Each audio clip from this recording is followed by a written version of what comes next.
Assalamualaikum warahmatullahi wabarakatuh. Perkenalkan nama saya Fadli Azamuddin SPD, Jalan Guru Penggerak Angkatan 7, asal SMK N1 Solo Selatan, Kabupaten Solo Selatan, Sumatera Barat. Saya akan mempresentasikan tugas 1.3.A.8 koneksi antar materi modul 1.3 tentang merefleksikan dan mengkaitkan pemahaman antar modul 1, modul 2, dan modul 3. Apa yang saya pahami tentang kaitan peran pendidik dalam mewujudkan filosofi pendidikan di Hajar Dewantara dan profil pelajar Pancasila pada murid-murid dengan paradigma inquiry apresiatif di sekolah saya. Pendidik dalam memberikan pembelajaran memerlukan visi. Tujuannya adalah agar terdapat tujuan yang harus tercapai. Modul 1.3 ini mempelajari tentang visi guru penggerak. Visi itu bagikan membayangkan sebuah lukisan lengkap pada kanvas yang masih kosong. Visi juga dapat diibaratkan sebagai bintang penunjuk arah yang memandu penjelajah untuk mencapai tujuannya. Visi memang belum terjadi saat ini, namun begitu kuat kita inginkan untuk terwujud di masa depan. Visi adalah representasi visual kita akan masa depan.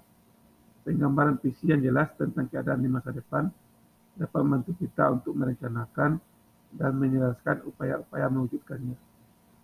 Bandura menyatakan, visi adalah representasi kognitif mengenai gambaran masa depan. Visi dapat dikatakan sebagai sebuah imajinasi. Einstein mengatakan bahwa imajinasi merupakan tahap kecerdasan yang sebenarnya. Imajinasi menstimulasi adanya kemajuan dan melahirkan evolusi dari pemahaman tersebut. Visi merupakan hal fundamental yang perlu dimiliki seorang guru. Visi berbasis pada kekuatan kata untuk menggerakkan hati, menyemangati, menguatkan untuk melangkah maju secara kolaborasi. Seorang guru harus punya visi dan seharusnya sesuai dengan filosofi pendidikan Ki Hajar Dewantara, yaitu menuntun anak sesuai dengan kodratnya, yaitu kodrat alam dan kodrat zaman. Harapannya, mereka dapat mencapai keselamatan dan kebahagiaan yang setinggi-tingginya dalam kehidupan, baik sebagai manusia pribadi maupun sebagai anggota masyarakat agar tercipta student well-being.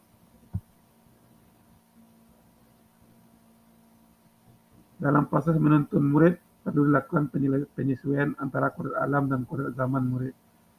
Proses ini bisa dilakukan melalui 3 hal, yaitu ingasa sung tolada, di depan jadi contoh teladan, ing media manukarsa, di tengah tempat saling berdiskusi, dan tuturi handayani, di belakang dapat memberi motivasi dan semangat. Dari hal ini dapat dipahami bahwa fokus utama guru dalam menyusun visi adalah mengutamakan murid dan memandangnya dengan rasa hormat. Visi juga perlu disesuaikan dengan kebutuhan murid sesuai kodrat alam dan zaman. Ki Hajar Dewantara mengupakan bahwa dalam rangka proses menuntun diri, anak perlu merdeka dalam belajar, serta berpikir serta dituntun oleh para pendidik, agar anak tidak kehilangan arah.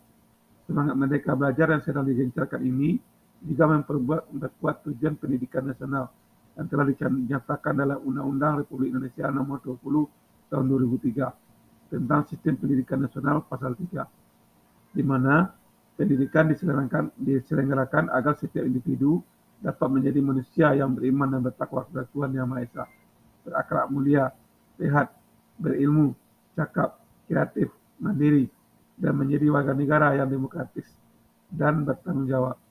Kedua semangat ini yang kemudian memunculkan sebuah pedoman, sebuah penunjuk arah yang konsisten dalam pendidikan di Indonesia. Pedoman tersebut adalah profil pelajar Pancasila. Setiap bagian dalam dimensi profil pelajar Pancasila terbagi ke dalam elemen dan subelemen. Dalam menyusun visi yang berpihak kepada murid, guru perlu menjelaskan visi dengan dimensi profil pelajar Pancasila. Dalam proses mewujudkan visi yang berpihak pada murid dan selaras dengan profil pelajar Pancasila di sekolah, perlu ada yang menjadi pemimpin yang mampu menggerakkan dan mengelola perubahan tersebut. Seorang guru penggerak harus bisa berfokus sebagai pemimpin yang menggerakkan diri, sesama, serta lingkungan masyarakat untuk mewujudkan sekolah yang berpihak pada murid. Disinilah perlunya nilai-nilai dan peran guru penggerak untuk mewujudkan visi. Sebagaimana kita ketahui, nilai-nilai guru penggerak ada 5, yaitu berpihak pada murid, reflektif, mandiri, kolaboratif, dan inovatif.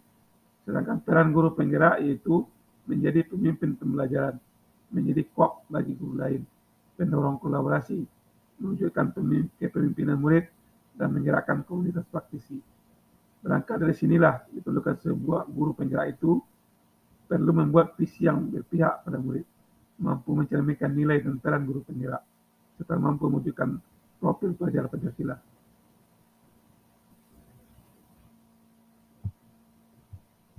Agar visi dapat terwujud dan terjadi proses perubahan, maka perlu ada upaya nyata. Untuk mewujudkannya digunakan pendekatan inquiry apresiatif. Pendekatan inquiry apresiatif adalah salah satu cara untuk mewujudkan visi secara kolaboratif. Konsep inquiry apresiatif dikembangkan oleh David Copperfield. Inquiry apresiatif merupakan pendekatan manajemen perubahan yang kolaboratif dan berbasis kekuatan. Pendekatan IA dimulai dengan mengidentifikasi hal baik yang sudah ada di sekolah, kemudian mencari cara bagaimana hal tersebut dapat dipertahankan dan memunculkan strategi untuk mewujudkan perubahan ke arah yang lebih baik. Dalam bahasa Indonesia, tahapan dalam IA disebut dengan bagja, itu buat pertanyaan, ambil pelajaran, gali mimpi, jabarkan rencana, dan atur eksekusi.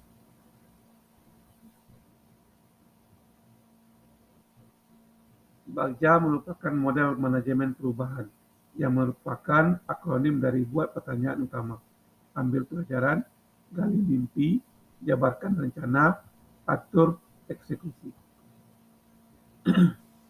Sebelum melakukan tahapan Bagja, visi yang telah dibuat diturunkan terlebih dahulu menjadi prakasa-prakasa perubahan.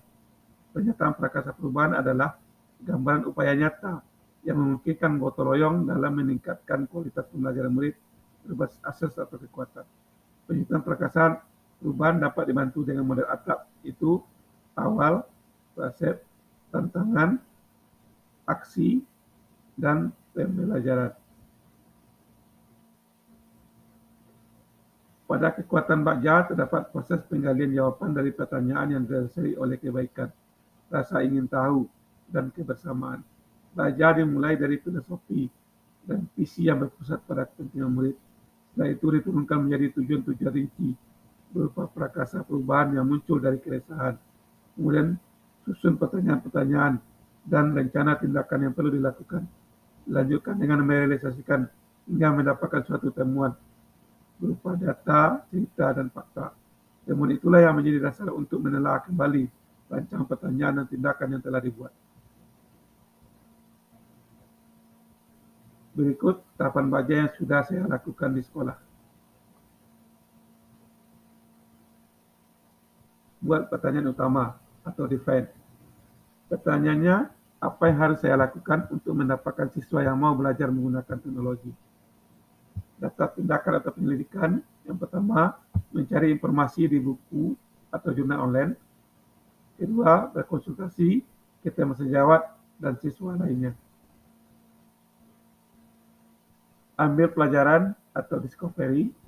Pertanyaannya, siapakah siswa yang pernah berhasil meningkatkan cara belajar menggunakan teknologi?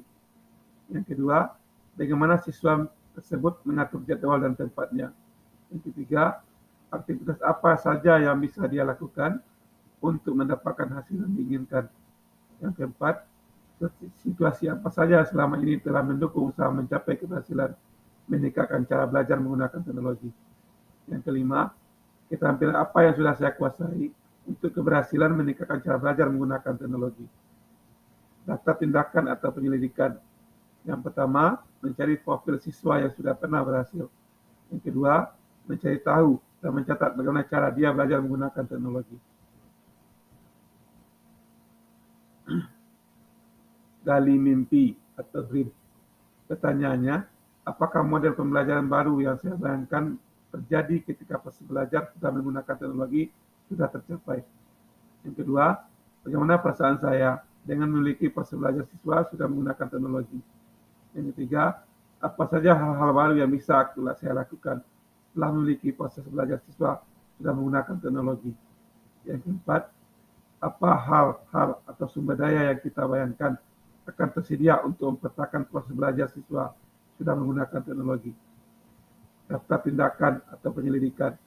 Satu, membuat gambaran atau narasi diri saat mencapai proses belajar siswa sudah menggunakan teknologi. Yang kedua, memajangnya di kamar dan mengingatnya selama saya melakukan usaha-usaha selanjutnya. Gambarkan rencana atau desain. Pertanyaannya, satu, apa langkah paling sederhana atau langkah pertama yang bisa dilakukan? Yang kedua, berapa lama target untuk mencapai proses belajar siswa sudah menggunakan teknologi? Yang ketiga, apa tindakan-tindakan yang bisa mendukung usaha mencapai proses belajar siswa sudah menggunakan teknologi? Yang keempat, bagaimana mengukur kemajuan dan melanjutkan langkah? Yang kelima, bagaimana cara untuk saling menyemangati usaha bersama mencapai proses belajar siswa sudah menggunakan teknologi? Atur eksekusi atau deliver. Pertanyaannya, siapa yang bisa mengarahkan dan memantau pelaksanaan pembelajaran dengan teknologi yang sudah saya lakukan? Yang kedua, siapa saja yang akan dapat saya libatkan dalam mewujudkan rencana ini? Apa peran mereka? Yang ketiga, kapan usaha mencapai proses belajar siswa sudah menggunakan teknologi akan mulai dilakukan? Yang keempat, bagaimana pencatatan kemajuan pelaksanaan untuk proses belajar siswa sudah menggunakan teknologi? Yang kelima, siapa yang akan menampung curhatan tentang kesulitan kita melakukan usaha mencapai proses belajar siswa sudah menggunakan teknologi? Tindakan atau penyelidikannya. Yang pertama, mengajak teman sekolah yang memiliki keinginan yang sama bergabung. Yang kedua, bergabung grup guru-guru cinta teknologi. Yang ketiga, melakukan penerapan secara bertahap ke setiap kelas. Yang keempat, mengadakan lomba siswa cinta teknologi dalam pembelajaran. Rencana yang dibuat harus dilaksanakan, dimonitoring, serta dievaluasi keselarasannya dengan visi agar tidak bergeser dari tujuan awal. Revisi dan rumuskan dengan penuh keyakinan. Visi yang telah dibuat berdasarkan jawab pertanyaan di atas ke dalam sebuah visi yang membuat Bapak Ibu bersemangat ketika membacanya dan menggerakkan hati setiap orang membacanya. Visi saya adalah menunjukkan murid yang religius, berkarakter, serta mampu berinovasi dengan teknologi. Demikian presentasi saya, semoga dapat dipahami. Akhirnya saya ucapkan terima kasih. Wassalamualaikum warahmatullahi wabarakatuh.